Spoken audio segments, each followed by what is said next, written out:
I'm excited to be here and also challenged. The excitement is, this subject is one I'm most passionate about of all the things that I communicate or worked on or focused on in my life. And that's because I believe if you're not happy in your intimate relationship, you're not happy. Because no matter what happens, no matter how much love we have from our children or how much we accomplish in our lives or how much we achieve, I personally believe in our soul, everybody wants that experience of aliveness. So I'm not just about marriages. I had 4 different fathers, so I know the impact that things can come from being in a position where families don't stay together. But frankly, I wouldn't have changed it. To see my mother miserable and unhappy, to stay with somebody, which is what she did with one of those relationships for 10 years, I wouldn't want to see her do again. So I'm not for the institution by itself. I'm not for the relationship. I'm for the people in it. And what I really believe, though, is it's a critically important institution, and I've supported it amazingly, but I want to make sure that the people within it don't just settle for being able to say, I'm still married. To me, that's not an accomplishment. One of the things that we found is we meet couples, and very often people say, you guys seem like, you're newlyweds, or they'll ask us, did you guys just get married, which we're really proud of after 12 years. But it's not a matter of time that makes that difference. If you're single, one of the reasons that people find themselves in a relationship that they're unhappy with is they're filtering today's relationship through the past. And one of the things that we've done for anybody we're going to help is get you to clear the decks of the past and step into who you're with right here and right now. That can start to create a difference. Because in the beginning of a relationship, what were you willing to do for that person? Anything, right? Anything, whatever it takes. Now, after a few months or a few weeks or a few years, all of a sudden you're saying, would you take out the trash? And in the beginning you're like, whatever you want, the trash, I'm happy to do it for you. Now it's like, what do I look like, your janitor? So learning how to be able to create that aliveness again and not filter your partner through an old story is one of the most important things you can do to have a passionate relationship. I believe that the challenge in relationships and in life in every area is emotional fitness. That it starts with how emotionally fit you are in a relationship. If you think about a relationship, other than the maintenance of some responsibility, people today in our society won't do things just for responsibility. They've been taught to focus on themselves, unfortunately. And while we all have to have a sense of responsibility, what's even greater, it's like discipline. Discipline never works long term. Never. What works is when you become addicted to something positively new. You trade one addiction for another. When you shift from having to doing something to wanting to do something. So our focus is how to make that happen. But I'd say this to you. If you want to change a relationship, the number one thing you have to do is master your own emotions. If you don't do that, forget it. There's no hope. And what's wonderful, though, is it's easy to do if you know how. But none of us have been taught really emotional leadership. Emotional management is the very minimum, much less how to direct and shape ourselves. I don't mean faking your emotions. I don't mean pushing them down. I don't believe in positive thinking, although you may think that from watching, some of the media coverage, because people see me in an audience and there's 12,000 people and they're jumping and leaping and people go, oh, they're just in this motivational stuff. It's not that. It's that energy is part of life. And if you're sitting passively listening, you're not going to be able to listen very long, certainly not 50 hours, anything like that. If you turned on and you saw a rock and roll concert, you'd see people cheering, going,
forward. If you went to a sporting event, why do people do it? Because there's an energy there. So I create that in those environments. But I'm not into positive thinking. I'm not here tonight to tell you to go to your garden and say, there's no weeds, there's no weeds, there's no weeds, there's no weeds. You know? I'm very clear that I believe that life is about leadership and being truthful to yourself. And so I believe, number one, that the mandate for any great relationship and the mandate for anybody to lead their own life and not be a follower is you got to see things as they are, but not worse than they are. Because that's where most people go. That's where they go in relationship. That's why they start to tear it down. That's why the relationship starts to break down, because people get scared when it isn't working out, and then they make it worse than it is so they don't have to try. Because they don't want to try again and be disappointed. They don't want to feel that sense of rejection. They don't want to feel that sense of failure. So most people make it much worse than it is. People tell me all the time, oh, I'm skeptical or I'm pessimistic. I said, no, you're gutless. It takes no guts. It takes no courage to be a pessimist, to say it's not going to work, to try to find out what's wrong. What's wrong is always available. So is what's right. So I'm not into positive thinking, but I am into intelligence. And intelligence says, see it as it is, don't make it worse than it is. You must immediately clarify what has to be changed. Whenever you have what you used to call a negative emotion, you're now going to call an action signal. You know that action signal is signaling you need to change one of two things. Either your perception or your procedure. Now let me clarify what I mean by that. Your perception might be, for example, that, gosh, you feel hurt. You feel like your husband doesn't love you so much anymore, or your wife doesn't love you so much anymore because, gosh, when you first met, boy, all you had to do was, look at them and they dropped their newspaper and came over and hugged you. Now they don't. You have a sense of loss, and that hurts you inside. And that hurt is a lot more painful than the feelings of just being uncomfortable. The point, though, is this. Is this an appropriate emotion for you to feel based on this situation and this time with this person? And that's really the question we want to ask ourselves whenever we have an emotion. We know that when we have that signal, we need to first identify it, and then secondly, immediately appreciate this signal is offering us a message, and the message is we need to change. Again, our perception or our procedures.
So our perception might be, person doesn't love me.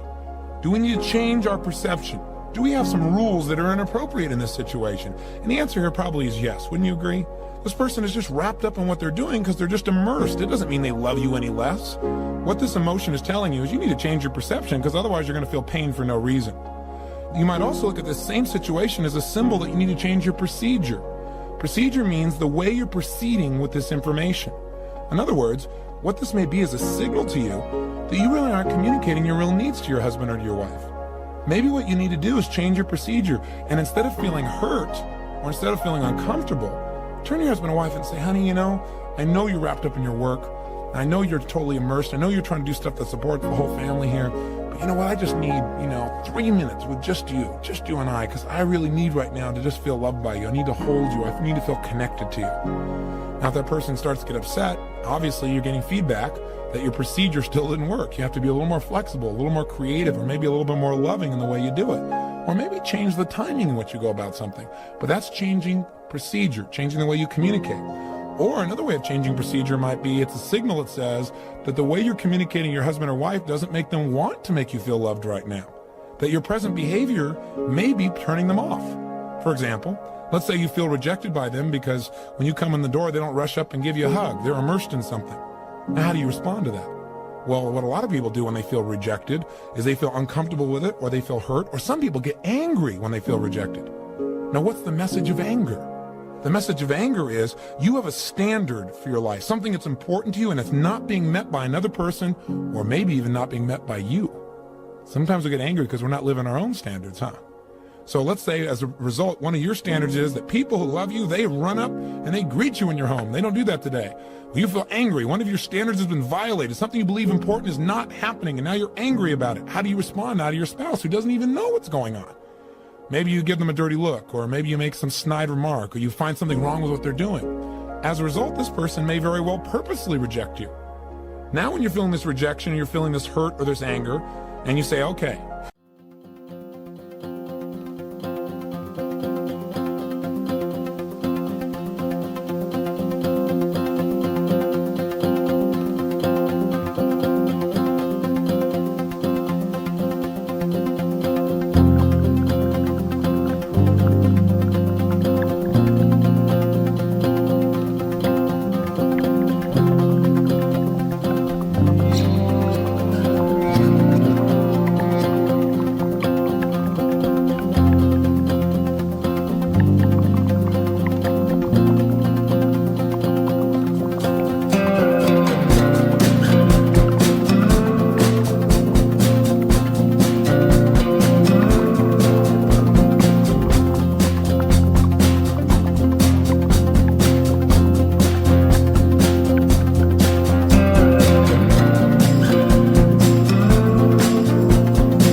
This anger means I have a message here, a signal. Signals I need to change either my perception or my procedure. Maybe you don't need to change your perception. Maybe they really are rejecting you deliberately.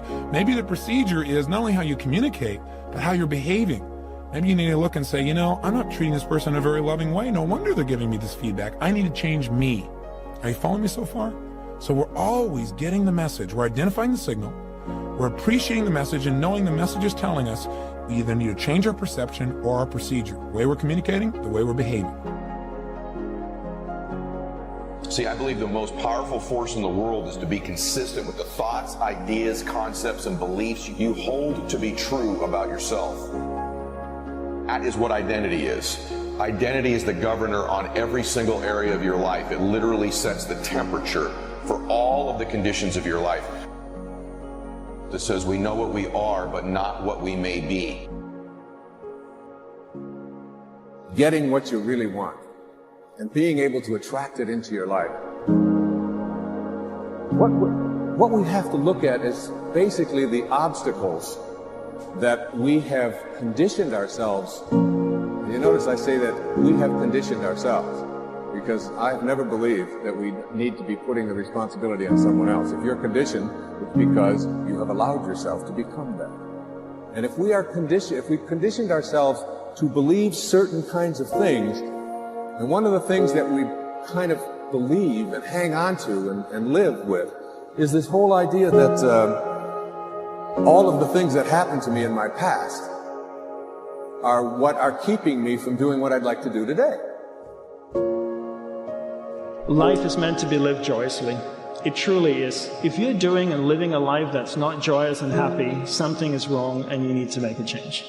Right? We're here on this planet for a finite amount of time. Make it a good one. When my guru was dying, one of the last things he ever said was, "What an amazing life. I would not have traded it for anything in the world." And I said to myself, what beautiful words to hear from a dying man. I would love to be able to say in my last breath, look back on my life. But if I lay down and I play dead and I stay dead, maybe you'll get sick of being the monster out of my head, under my bed. Think you're something out of my nightmares, standing right there. But if I lay down and I play dead and I stay dead, then will you get bored of killing me? Silhouettes of you are like a taunt. Never really know just what you want. With you I don't ever feel calm. I can feel the sweat inside my palms. Play with me like cats and a string. You don't understand the pain it brings. You don't ever wanna give me wings. You don't ever wanna set me free. You know I'm addicted to you, and it's twisted, you've been gifted with the evil voodoo. Got me coming back for more, even when I've been screwed. Dolls full of pins, pierce my heart straight through.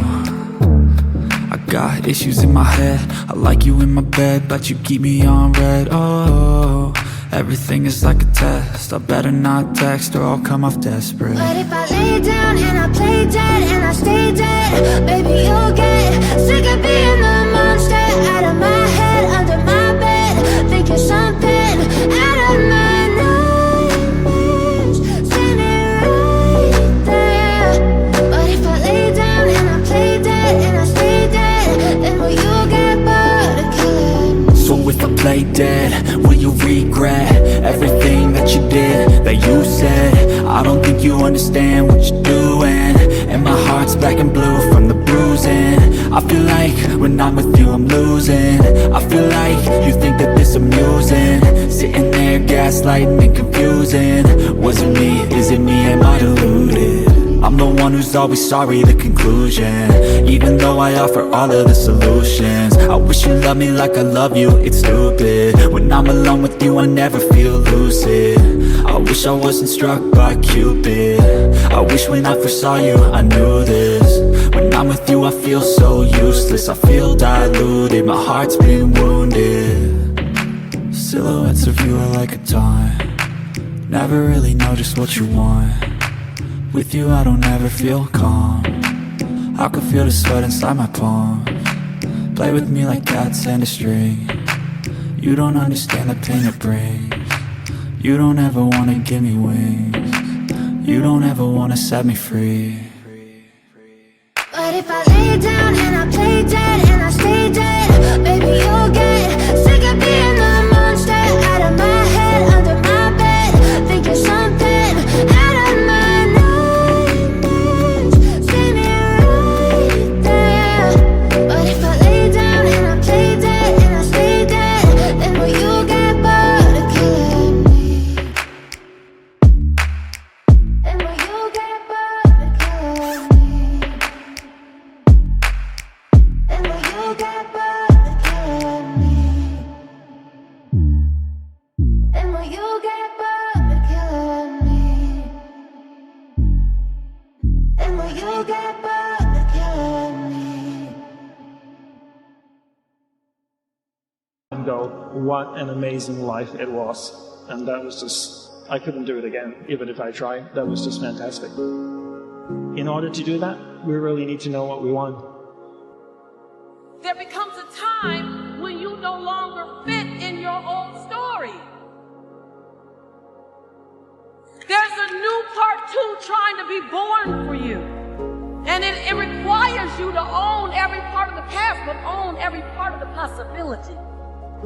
And on the other side of that, the diamonds that will drop out of your mouth, the diamonds that will come birthing from your soul, the seeds that will be planted, and the harvest that will grow, you will be barely recognizable. But better than that are the people around you. Because when you change, you is just one person. But when you become a force to be reckoned with, then your voice permeates